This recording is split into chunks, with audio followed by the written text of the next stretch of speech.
Көктемде Сәлем Social Media көрермендерге Прокурор сериалын ұсынған болатын. Сериал бірден көрермен жүрегін жаулап алды. Олар прокурордың әрбір жаңа сериясын асыға күтетін дәрежеге жетті.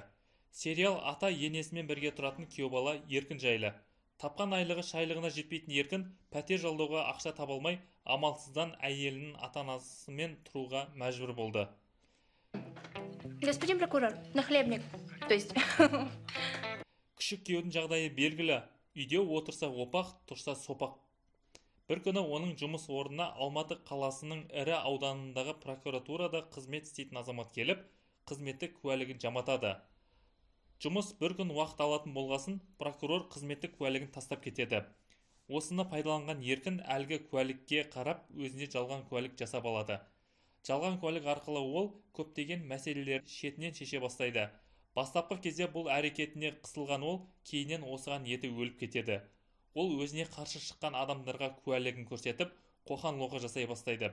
Сериал қызық жеріне келгенде бітіп қалады.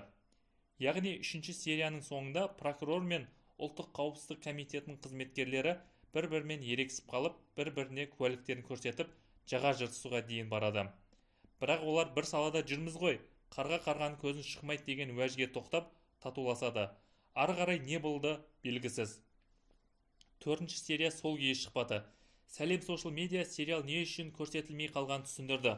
Олардың айтуынша Алматыда толассыз жауған жауын шашын салдарынан студияға зақым келген. Осының салдарынан сериал жойылып кеткен. Студия сериалды қайтару үшін барын салып жатқандарын айтуда. Дегенмен көпшілік бұған сенбей жатыр. Олар сериал су тасқынынан өшіп кетуі мүмкін емес екенін, оның көшірмесі сақталу керектігін жазды.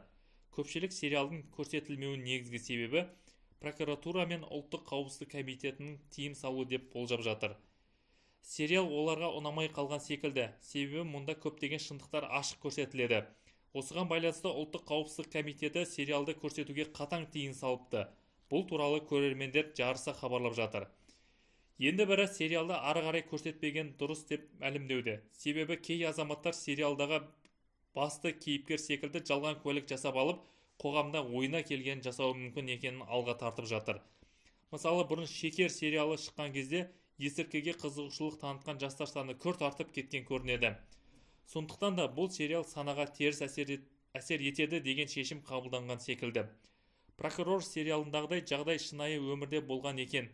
Осыдан 9 жыл бұрын Көкшетауда ұлттық қауіпсіздік комитеті қызметкерінің жалған анықтамасын ұсынған іздеуде жүрген ер адам ұсталыпты. Полицейлер шетелдік көлікті тексеру үшін тоқтатты. Жүргізушіде көлік құралын басқаруға арналған құжаттары болмаған.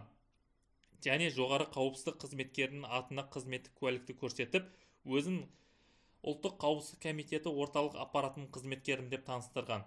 Қызметтік куәліктің жалған екені және азаматтың ұлттық қауіпсіздік комитетінің қызметкері емес екені анықталды, дейді дереккөз. Құқық қорғау органдары белгілі болғандай, мемлекетаралық іздеуде жүрген 77 жылы туылған ер азаматты ұстады. Оның пәтерінен ұлттық қауіпсіздік комитеті қызметкерінің екінші қызметтік куәлігі, қызметтік куәлікке арналған 21 голограмма, дыбыс шығаратын мылтық, ноутбук, принтер, төлем карталары мен сим карталар табылған. Сол себепті де мұндай заңсыздықтарға жол бермес үшін сериалды тоқтатуға шешім қабылданған секілді. Бәлкім расында да жауын шашыннан болған сел салдарынан сериал жойылып кетуі әбден мүмкін. Сәлем Social Media жақсы жаңалық болса дереу жеткізетіндерін хабарлады. Құрметті көрермендер, біздің жаңадан ашылған арнамызға тіркеліп, пікір жазып, лайк басып кетіңіздерші. Бұл біз үшін өте үлкен көмек.